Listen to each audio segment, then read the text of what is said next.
नमस्कार प्रिय दर्शक बंधु और श्रद्धेय छात्र छात्री मानू मु शिक्षक चित्तरंजन बेहेरा शिक्षा संयोग कार्यक्रम माध्यम षष्ठ श्रेणी भूगोल ई शिक्षण कार्यक्रम को आपण मानक स्वागत जनाऊँगी। एबे तो पिला माने कोविड-19 बा कोरोना महामारी हेतु विद्यालय रे श्रेणीगृह शिक्षादान कार्य और विकल्प भावे ऑनलाइन शिक्षण कार्य चालू रही।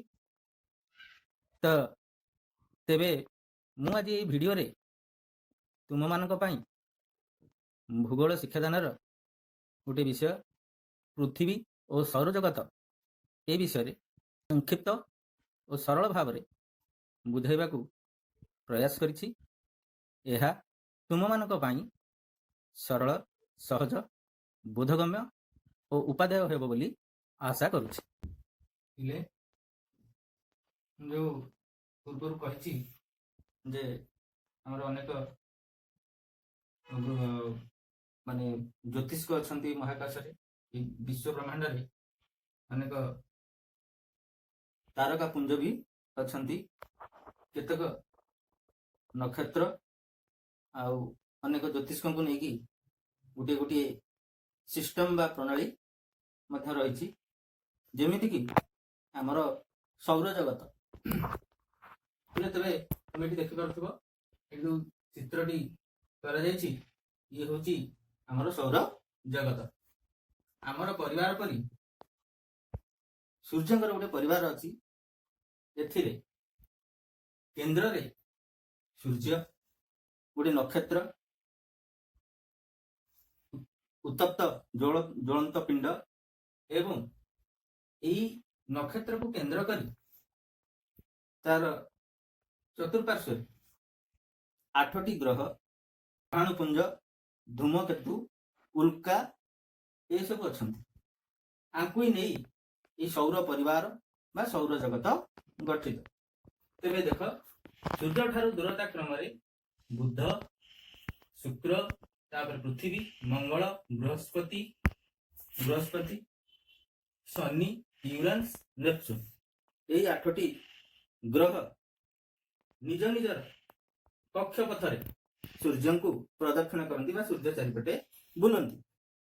यही कक्षपथ गुड़िक ग्रह मानकर अंडाकृति होता है माने संपूर्ण गोल न होई चूड़ी भलिया यह अंडाकृति होता है। चित्र जेन देखुछ से आउ आगुर पिले आमे पढुथुल प्लूटो गोटे ग्रह थिला किंतु 2006 मसिया रे यह ग्रह पदवाचन की खगोलीय वैज्ञानिक माने ग्रह तालिकार बाद देले ता वामन ग्रह। तबे प्लूटो सह सेरिस यूबी 313 एई तीनोटी वामन ग्रह अछंती। एवं तुमे पिले देखि पारथिबो बृहस्पति रो कक्षपथ एवं मंगल रो कक्षपथ मध्य केते गुडी क्षुद्र क्षुद्र अति क्षुद्र ग्रह बा ज्योतिष्क रहिछंती। यही महाजागतिक पिंड को ग्रहाणुपुंज कह जाए। ये हूँ आमर सोलार सिस्टम इंग्लिश रे कहती बा सौर जगत। एथिरे आमरी ग्रह तुम देखि पारथुव पृथ्वी यह है तृतीय ग्रह बुध शुक्र तापर पृथ्वी तापर मंगल। यही 4टी ग्रह सूर्य पाखरे थिबारु निकटरे थिबारु याकू अंतग्रह कह जाए। एवं मंगल पर बृहस्पति शनि यूरानस नेपच्यून एगुड़िक बहिर्ग्रह यह दूर सूर्य ठारू दूरतारे रही।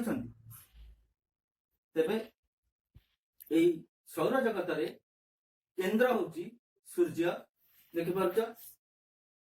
ई सूर्य समस्त ग्रह मानक ठारू आकार रे बड़।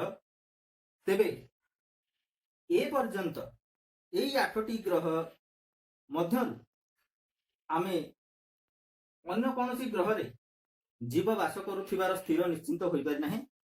केवल पृथ्वी ग्रह रे जीव बास करुछंती। यार कारण है पृथ्वी सूर्य ठारू गोटे एपरी दूरता रे रहिछि जीव सृष्टि हेबा पाई जेतिकी उताप बा शीतलता दरकार सेतिकी पृथ्वी पृष्ठ रे उपलब्ध माने से सूर्य ठारू एपरी दूरता रे रहिछि जीव बंचिया पई जेतिकी उताप दरकार सेतिकी रहिछि। ता छडा एही पृथ्वी रे चारिपटे गोटे ग्यासीय बलय अछि जाको वायुमंडल कहा जाए, जोटा कि जीव बंचिया पई निहाती आवश्यक। से वायुमंडल अनेक प्रकार ग्यासीय पदार्थर मिश्रण अटे। पृथ्वी चारिपटे 1600 किलोमीटर पृथ्वी पृष्ठर समुद्र पतन 1600 किलोमीटर पर्यंत व्यापी रही चारिपटे। तेज पृथ्वी रे सूर्य किरण पड़ा प्राय 8 मिनिट समय लगे। सूर्य ठार पृथ्वी दूरता हूँ 150 नियुत किलोमीटर। एवं पिले आ गोटे कथा देख, ये सूर्य चारिपटे ग्रह गुड़िक केमती बुलूं निज निज कक्षपथरे, कहीं गोटे ग्रह बा ज्योतिष बा जो तुम कहूच महाजागतिक पिंड तार केन्द्र आड़ गोटे महाजागतिक पिंड तार केन्द्र आड़िकी प्रत्येक पदार्थ को आकर्षण करिथाए। एटा कहती माध्याकर्षण शक्ति। एवं तार अन्य ग्रह बा ता निकटरे थिबा जो ग्रह सहित जो आकर्षण शक्ति प्रभाव पड़ी थाए ता होची महाकर्षण शक्ति। तेबे सूर्य एवं आम ग्रह पृथ्वी आम बास करुथिबा जो ग्रह पृथ्वी तांकर जो महाकर्षण शक्ति पृथ्वीर माध्याकर्षण शक्ति थारु सूर्यर महाकर्षण शक्ति 27 गुण अधिक। तेणु सूर्य पृथ्वी चारिपटे न बुली ग्रह कौन ग्रह चारिपटे न बुली ग्रह माने एवं समेत पृथ्वी सूर्य चारिपटे बुलुछन, कारण सूर्यर महाकर्षण शक्ति अधिक। एवं ये ग्रह गुड़िक होउछंती समस्ते शीतल पिंड, निजर आलोक नहीं कि उताप नहीं। निजर आलोक माने निजे जलुनी, सूर्य जमती निजर आलोक अच्छी अर्थ निजे गोटे उत्तप्त ग्यासीय पिंड जलुची, सेमिति से अन्य कौन ग्रह बुध शुक्र पृथ्वी मंगल बृहस्पति शनि यूरेनस नेपच्यून एगुड़िक निजर आलोक नहीं उताप तेणु नहीं एमाने सूर्यर आलोक आलोकित। एमाने निज निजर पछरे मु यार परवर्ती वीडियो रे बुझेगी अक्षदंड इत्यादि चारिपटे बुलिबा सहित सूर्य को परिक्रमण करि थांती। एवं को ग्रह केते दिन परिक्रमण करंती एवं निज अक्षदंड चारिपटे बुलिबा को आवर्तन कहंती। तार आवर्तन समय परिक्रमण समय मु तुमको परवर्ती वीडियो रे देखैबी।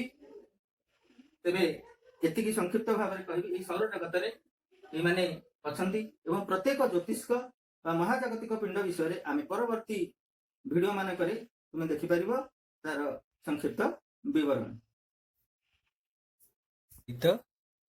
प्रत्येक ग्रहर एक बा एकाधिक उपग्रह मध्य अछंती, जेमिति कि आम पृथ्वीर एठे राति रे जो देखुचे चंद्र से गोटे पृथ्वीर प्राकृतिक उपग्रह। सी पृथ्वी को प्रदक्षिण कर पृथ्वी चारिपटे बुलूची। से भली केउं ग्रहर केतोटी उपग्रह अच्छी ता परवर्ती वीडियो रे कहबी। पिला माने या सहित आ गोटे कथा जानी रख, देख ये जो शनि आउ यूरेनस ए दुईटा ग्रह सूर्य चारिपटे कौन कि ना पूर्वर पश्चिम को एमाने कक्षपथरे ये भाव बुलंती। किंतु ये शनि यूरेनस को छाड़ीदेले पृथ्वी समेत आउ जतक ग्रह रहिले से माने पश्चिम रु पूर्व को बुलंती आंटी क्लॉकवाइज। शनि यूरेनस क्लॉकवाइज अर्थ घंटा घंटा जमती बुलुची से भली भाव में बुलंती एभली। किंतु पृथ्वी समेत आ जो अन्य ग्रह माने रहिले से माने आंटी क्लॉकवाइज पश्चिम और पूर्व को बुलंती प्रदक्षिण करिथांती। आ गोटे कथा मन रख जे पिले शनि ग्रहटा को देख ये जो जिनसटी ये गोटे चित्रटी होती यहाँ गोटे शनि ग्रह चारिपटे गोटे बलय गोटे गैसीय बलय केवल शनि ना शनि बृहस्पति एवं यूरेनस ये तीनोटी ग्रहर मध्य से भली बलय रही है।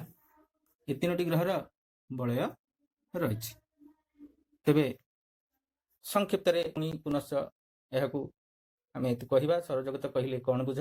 ପିଲାମାନେ ଏତିକି କହିବ ଯେ ଆମ ପରିବାର ପରି ସୂର୍ଯ୍ୟଙ୍କର ଗୋଟେ ପରିବାର ରହିଛି, ସେଥିରେ ସୂର୍ଯ୍ୟ ଏବଂ 8ଟି ଗ୍ରହ, 3ଟି ବାମନ ଗ୍ରହ, ଉପଗ୍ରହ, ଗ୍ରହଣପୁଞ୍ଜ, ଧୂମକେତୁ, ଉଲ୍କା ଏମାନଙ୍କୁ ନେଇ ଆମ ସୌରଜଗତ ଗଠିତ ହେଲା। ଧନ୍ୟବାଦ।